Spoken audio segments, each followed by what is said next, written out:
ஞானானந்தமயம் தேவம் நிர்மலஸ்படிகாகிருதியும் ஆதாரம் சர்வ வித்யானாமயக்ரீவம் உபாஸ்மகே.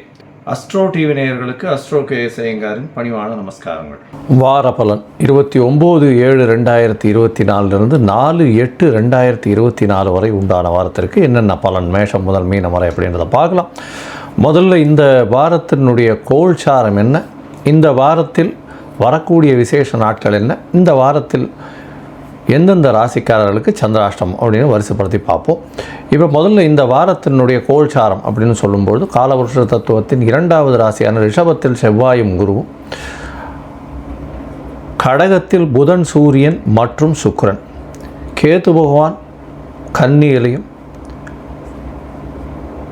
கும்பத்தில் சனி பகவான் வக்கரத்திலையும், ராகு மீனத்தில் இருக்கக்கூடிய நிலை.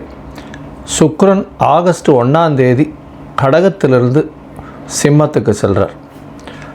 இந்த வாரத்தில் சந்திர பகவான் அதிவேகமாக செல்லக்கூடிய கிரகமானது பரணி நட்சத்திரம், அதாவது மேஷ ராசியிலிருந்து ஆயில்ய நட்சத்திரம் கடக ராசி வரலும் போகிறார். அதாவது இது 4 ராசிகள் போகிறார். அதாவது பரணி, கிருத்திகை, அதாவது பரணி, அதாவது மேஷம், ரிஷபம், மிதுனம், கடகம் 4 ராசிக்கு அவர் போகிறார். இந்த வாரத்தில் பார்த்தாலேயாளர் விசேஷ நாட்கள் அப்படின்னு சொல்லக்கூடியது 29 ஆடி கிருத்திகை, முருகப்பெருமானுக்கு பெரிய ஏற்றம் கொடுக்கக்கூடிய நாள். நிறைய அதாவது பால் குடங்கள், அதை தவிர முருகப்பெருமானுக்கு அதாவது அன்றைக்கி விரதம் இருந்தெல்லாம் செல்லக்கூடிய விஷயங்கள் நிறைய நடக்கும். எதிரிகள் அற்ற நிலை வேண்டும்னா முருகப்பெருமானை வேண்டது ரொம்பவும் நல்லது. குழந்தை பிராப்தி ஏற்படுறதுக்கும் முருகனை வேண்டிக் கொள்வது மிகவும் ஏற்றம். இந்த வாரம் பார்த்தாலேயானால் 31/7/2024 அன்றைக்கி ஏகாதசி, அதாவது கிருஷ்ணபக்ஷ ஏகாதசி. வைணவர்களுக்கு மிகவும் ஏற்றமான நாள். இந்த காலகட்டத்தில் பார்த்தாலேயானால் உபவாசம் இருந்து, அதாவது சீனியர் சிட்டிசன்ஸ் இவெல்லாம் சுஜ்ஜி சாப்பிடுவா. அன்றைக்கி முடிஞ்சவர்களும் பெருமாளுக்கு உண்டான விஷயங்களை, அதாவது சகஸ்ரநாமம் இந்த மாதிரியான ஸ்லோகங்களை போட்டு கேட்டு பெருமாளுக்கு உண்டான விஷயங்களை பண்ணுறது ரொம்பவும் விசேஷம். 1 அன்னைக்கு பார்த்தாலேயானால் 1/8/2024 அன்னைக்கு பிரதோஷ காலம் மாலை. ஏன்னா பிரதோஷம்ன்றது மாலையில் தான் ரொம்பவும் விசேஷம். அதுவும் 5:45 6 மணி 6:15 மணி வரலும் உண்டான காலகட்டம். சந்தியா காலம்னு சொல்லக்கூடியது.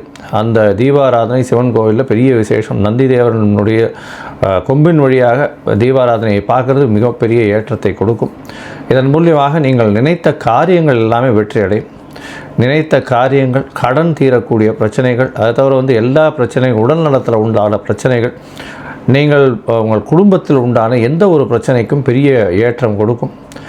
இந்த பிரதோஷ காலம் 1 வருஷ காலம் நீங்கள் இது பண்ணிங்களே ஆனால், அதாவது சாப்பிடாமல் உபவாசம் இருந்து பிரதோஷ தீபாராதனையை பார்த்துட்டு சாப்பிடும் பட்சத்தில் உங்களுக்கு ஏற்பட்ட கடனோ, உங்களுக்கு ஏற்பட்ட நோயோ, உங்களுக்கு ஏற்பட்ட எந்த ஒரு குடும்பத்தில் பிரச்சனைகளோ எல்லாமே விலகக்கூடிய வாய்ப்புகள் மிகவும் உண்டு. இந்த வாரத்தில் பார்த்தாலேயானால் ஆடிப்பெருக்கு 3/8/2024, அதாவது ஆடிப்பெருக்குன்றது ஆடி 18ஆம் நாள் அன்றைக்கி பார்த்தாலேயானால் சூரியனும் சந்திரனும் பூச நட்சத்திரம் சனி பகவானுடைய நட்சத்திரத்தில் இருக்கிறதும், சனி பகவான் நட்சத்திரத்தை விட்டு செல்லக்கூடிய காலகட்டத்தை ஆடிப்பெருக்குன்னு சொல்கிறோம். பொதுவாகவே சந்திரன் வீட்டில் சூரியன் இந்த காலகட்டத்தில் இருக்கிறதும், சக்தியின் வீட்டில் சிவம் இருக்கிறதுனால சக்திக்கு மிகப்பெரிய ஏற்றம். அதனால தான் இது அம்மனுக்கு இந்த மாதம் மிகவும் ஏற்றமான மாதம் ஆடி மாதம்னு சொல்லக்கூடியது. இந்த சூரியன் சந்திரன் சேர்க்கை ஆடிப்பெருக்கு 18 பார்த்தாலேயானால் உங்களுக்கு காவிரி ஆற்றங்கரையில் நீர்பிடிப்பு பகுதிகளில், பொதுவாகவே காவிரின்னு மட்டும் இல்லை நீர்பிடிப்பு பகுதிகளெல்லாம் பெண்களெல்லாம் போகிறதும், அதாவது அங்கே போய் புதிய நீர் பாசனம் வர்றதுனால அங்கே விளக்கேற்றி கற்பூரம் ஏற்றிட்டு புதிய நீரை வரவேற்று செல்லக்கூடிய காலகட்டமாகவும் இருக்கும். மழையும் சரி, நல்ல ஒரு பாசனத்திற்கு தண்ணீரும் இந்த வருஷம் நல்லபடியாக வரணும்னு வேண்டிக்கிறதும் இந்த ஆடி 18 ஒரு பெரிய விசேஷம். இந்த ஆடி 18க்கு மேலே கல்யாணத்துக்கு ஜாதகம் பரிவர்த்தனை பண்ணிக்கிறது, அதெல்லாம் நல்லபடியாக பண்ணக்கூடிய வாய்ப்புகள் மிகவும் அதிகம். இந்த வாரம் பார்த்தாலேயானால் 4/8/2024 அன்றைக்கி அமாவாசை.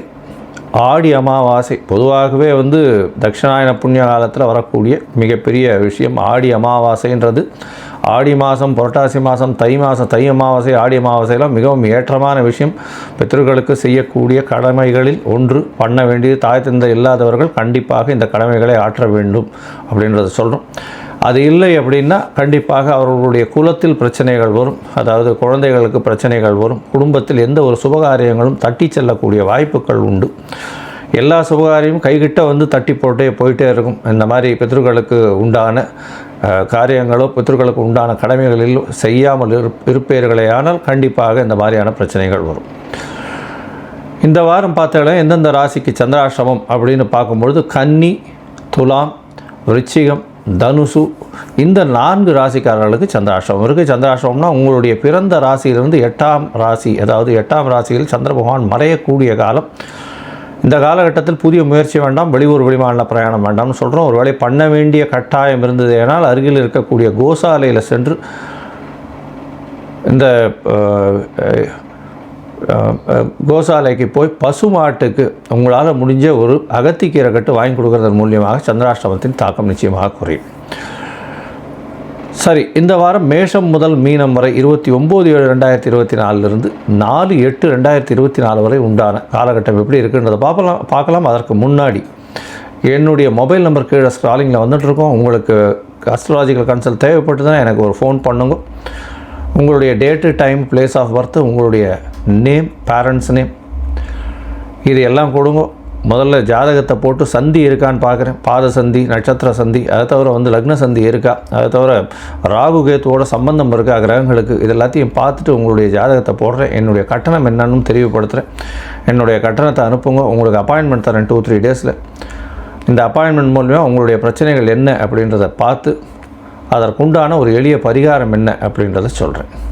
சரி, இப்போ மேஷம் முதல் மீனம் வரை 29/7/2024 4/8/2024 வரை உண்டான நாட்கள் எப்படி இருக்குன்னு பார்க்கலாம். விருச்சிகம், விசாகம், அனுஷம், கேட்டை, இந்த 3 நட்சத்திரம் 9 பாதங்களை கொண்ட ராசி. ராசியின் அதிபதி அப்படின்னு சொல்லக்கூடியவர் செவ்வாய் பகவான். இந்த வாரம் பார்த்தலையானால் உங்களுடைய ராசிநாதன் சமசப்தமத்தில் இருக்கிறது விசேஷம். குருவோடு சேர்ந்து இருக்கிறது. 2-5 அதிபதி 7ஆம் இடத்துல போய் இருக்கிறது பெரிய ஏற்றம். இவ்வளவு நாளாக 6ஆம் இடத்துல செவ்வாய் பகவான் இருந்தார். உங்களுக்கு எதிரிகள் அற்ற நிலை இருந்தது. ஆனாலும் எதிரிகள் இருந்தார்கள். எதிரிகளை வென்று நிச்சயமாக வெற்றி பெறக்கூடிய வாய்ப்புகள்லாம் இருந்தது. இந்த வாரம் பார்த்தாலேயானால் உங்களுடைய ராசிக்கு சமசப்தமத்தில் குருவும் செவ்வாயும் இருக்கிறதன் மூலியமாக திருமண யோகம் வந்தாச்சு. திருமணத்திற்கு பார்த்து கொண்டிருப்பவர்களும் கல்யாணம் நிச்சயமாக நடக்கும். இந்த ஆடி 18 முடிஞ்சதுக்கு அப்புறம் அதாவது ஆடி 18க்கு முன்னாடியே நீங்கள் ஜாதகம் பார்க்குறது இதெல்லாம் பார்க்கலாம். ஆடி 18க்கு அப்புறம் ஜாதகம் பொன் பார்க்குறது இதெல்லாம் போய் பார்த்துட்டு வர்றதன் மூலியமாக கண்டிப்பாக திருமண பாக்கியம் இந்த வாரம் உண்டு. உங்களுடைய ராசிக்கு 4ஆம் இடத்துல இருக்கக்கூடிய சனி பகவான் வக்கரகதியில் இருக்கிறதுனால உங்களுடைய உடல்நிலையில் சற்று பின்னடைவு ஏற்படக்கூடிய வாய்ப்புகள் உண்டு. தாயின் உடல்நிலையிலும் பின்னடைவு ஏற்படக்கூடிய பாக்கியம் நிச்சயமாக உண்டு. உங்களுடைய ராசிக்கு 5ஆம் இடத்துல இருக்கக்கூடிய ராகுவின் மூலியமாக சிறு சிறு பிரச்சனைகள் குழந்தைகள் மூலியமாக வரும். தேவையற்ற விஷயங்களில் குழந்தைகள் தலையிட்டு பிரச்சனைகள் வரக்கூடிய வாய்ப்புகள் நிச்சயமாக உண்டு. உங்களுடைய ராசிக்கு பார்த்தலையானால் 9ஆம் இடத்துல 3 கிரகங்கள் இருக்கிறது விசேஷம். 9ஆம் இடத்துல பார்த்தாலும் புதன், சூரியன் மற்றும் சுக்கிரன் 3 கிரகங்கள் இருக்கிறது. சப்தமாதிபதி 9ஆம் இடத்துல இருக்கிறதன் மூலியமாக எதிர்பாலினத்தவர் மூலியமாக நல்ல ஒரு ஏற்றம் இருக்கும். பார்ட்னர்ஷிப் கன்சர்ன்லாம் ஒரு பெரிய ஏற்றம் இருக்கக்கூடிய காலகட்டமாக இருக்கும். அது தவிர நண்பர்கள் மூலியமாக அபரிமிதமான ஏற்றம் கிடைக்கக்கூடிய காலகட்டமாக இந்த வாரம் அமையிறது. இந்த வாரம் 29/7/2024 4/8/2024 வரை உண்டான வாரத்தில் சந்திர பகவான் உங்களுடைய ராசிக்கு 6ஆம் இடத்துல இந்த வாரத்தில் ஆரம்பிக்கிறார். 29ஆம் தேதி சாயந்தரம் ஒரு 7 மணி வரலும் சாயந்தரம் ஒரு 8:30 மணி வரலும் சந்திர பகவான் உங்களுடைய ராசிக்கு 6ஆம் இடத்துல இருக்கார். இப்போ இந்த காலகட்டத்தில் உங்களுடைய ராசிக்கு 9ஆம் அதிபதி 6ஆம் இடத்துல இருக்கிறதன் மூலியமாக படிக்கக்கூடிய மாணவர்கள் புதிய கடன் பெற்று வெளிநாடு போகக்கூடிய பாக்கியம் உண்டு. அதை தவிர புதிய கடன் வாங்கக்கூடிய பாக்கியம் உண்டு. வீடு மனை வாங்கக்கூடிய வாய்ப்புகள் நிச்சயமாக உண்டு. ஒரு 2 வீலர் வாங்கக்கூடிய வாய்ப்புகள் நிச்சயமாக இந்த வாரம் அமைய போகிறது. இந்த வாரத்தில் உங்களுடைய ராசிக்கு 7ஆம் இடத்துல சந்திர பகவான் போகிறது பெரிய விசேஷம். 9ஆம் அதிபதி 7ஆம் இடத்துலையும் 7ஆம் அதிபதி 9ஆம் இடத்துலையும் இருக்கக்கூடிய காலகட்டமாக இருக்குது. 9ஆம் அதிபதி பரிவர்த்தனை யோகம் அடைகிறதுனால பெரிய ஏற்றம் இருக்கக்கூடிய காலகட்டமாக இருக்குது. இந்த வாரம் பார்த்தாலேயானால் 7ஆம் இடத்துல சந்திர பகவான் இருக்கும்போது பார்ட்னர்ஷிப் தொழிலில் அபரிமிதமான லாபம் வரக்கூடிய வாய்ப்புகள் நிச்சயமாக உண்டு. வெளிநாட்டின் மூலியமாக முதலீடுகள் வரக்கூடிய வாய்ப்புகள் நிச்சயமாக இருக்கும். இந்த விருச்சிக ராசிக்காரர்கள் இரும்பு சம்பந்தமான தொழில் பண்ணுறவங்க, அதை தவிர நெருப்பு சம்பந்தமான தொழில் பண்ணுறவங்க, அதை தவிர சமையல் கலை வல்லுநர்கள், டாக்டர்ஸ், இரத்த சம்பந்தமான ரத்தம், பிளட் பேங்க், இந்த மாதிரியான விஷயங்கள் பண்ணுறவங்க, இந்த மெடிக்கல் எக்யூப்மெண்ட்ஸ் பண்ணுறவங்களுக்கெல்லாம் பெரிய ஏற்றம் கிடைக்கக்கூடிய காலகட்டமாக இந்த வாரம் அமையிறது. 1ஆம் தேதி கார்த்தால் ஒரு 12:30 மணி வரலும் சந்திர பகவான் உங்களுடைய ராசிக்கு 7ஆம் இடத்துல இருக்கார். அதற்கு பிறகு 8ஆம் இடத்துக்கு போகிறார். சந்திராஷ்டம காலமாக இருந்தாலும் பரிவர்த்தனை யோகத்தில் ஆட்சி பெற்று போகிறார். 8-9 பரிவர்த்தனை இருக்கிறது பெரிய ஏற்றத்தை கொடுக்க போகிறது. இந்த சந்திராஷ்டம காலத்தில் யாருக்கும் தேவையற்ற கமிட்மெண்ட்டு கொடுக்காதீங்க, யாருக்காகவும் ஜாமீன் கையெழுத்து போடாதீங்க, அது நல்லதை கொடுக்காது. 8ஆம் இடத்தில் இருக்கக்கூடிய சந்திர பகவான் பரிவர்த்தனை யோகத்தில் 9ஆம் இடத்தில் இருக்கிறதுனால தந்தையின் உடல்நிலையில் சற்று தொய்வு ஏற்படக்கூடிய, பின்னடைவு ஏற்படக்கூடிய வாய்ப்புகள் நிச்சயமாக உண்டு. உங்களுடைய ராசிக்கு 8ஆம் இடத்துல சந்திர பகவான் போகும்போது 8ஆம் அதிபதியும் 9ஆம் இடத்துல இருந்து பரிவர்த்தனை யோகம் அடைகிறதுனால ரேஸு, லாட்ரி, ஷேர் மார்க்கெட் இதில் திடீர் பணம் வரக்கூடிய வாய்ப்புகள் நிச்சயமாக இருக்கும். மறைந்த இடத்திலிருந்து எதிர்பாராத விதமாக பணம் வரக்கூடிய வாய்ப்புகள் நிச்சயமாக உண்டு. உங்களுடைய ராசிக்கு 9ஆம் இடத்துல சந்திர பகவான் போகிறார். அது 3ஆம் தேதி காலை ஒரு 7:30 மணியிலிருந்து 5ஆம் தேதி மாலை ஒரு 4:30 மணி வரலும் இருக்கக்கூடிய காலகட்டமாக அமையிறது. இந்த காலகட்டத்தில் பார்த்தாலேயானால் 9ஆம் இடம் வலுப்பெற்று போகிறது. 3 கிரகங்கள், சூரியன், சந்திரன், புதன், 3 கிரகங்கள் இருக்கக்கூடிய காலகட்டம். இதன் மூலியமாக பார்த்தாலேயானால் உங்களுக்கு எல்லா விதமான வெற்றியும் கிடைக்கும். தந்தையின் மூலியமாக அதீத சொத்து கிடைக்கக்கூடிய வாய்ப்பு உண்டு. தொழிலில் சற்று பின்னடைவு இருக்கும். ஏன்னா 10ஆம் அதிபதி 10க்கு 12 இருக்கிறதுனால சொந்த தொழில் பண்ணுறவங்களுக்கு சற்று பின்னடைவு இருக்கக்கூடிய வாய்ப்புகள் உண்டு.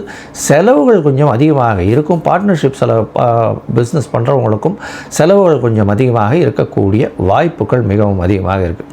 இந்த வாரத்தில் பார்த்தாலேயானால் நீங்கள் அருகில் இருக்கக்கூடிய இந்த திருவேற்காடு கருமாரி அம்மன் கோவிலுக்கு போயிட்டு வர்றது மூலியமாக உங்களுக்கு எல்லா விதமான ஏற்றமும் மாற்றங்களும் நிச்சயமாக வரும் அப்படின்றத சொல்கிறோம். அங்கே போகும்போது ஒரு மஞ்சள் கலர் ஆடை, அதாவது வஸ்திரம் தானம் கொடுத்துட்டு வர்றதன் மூலியமாக இந்த வாரம் உங்களுக்கு ஒரு பெரிய ஏற்றத்தை கொடுக்கக்கூடிய வாரமாக அமையும்.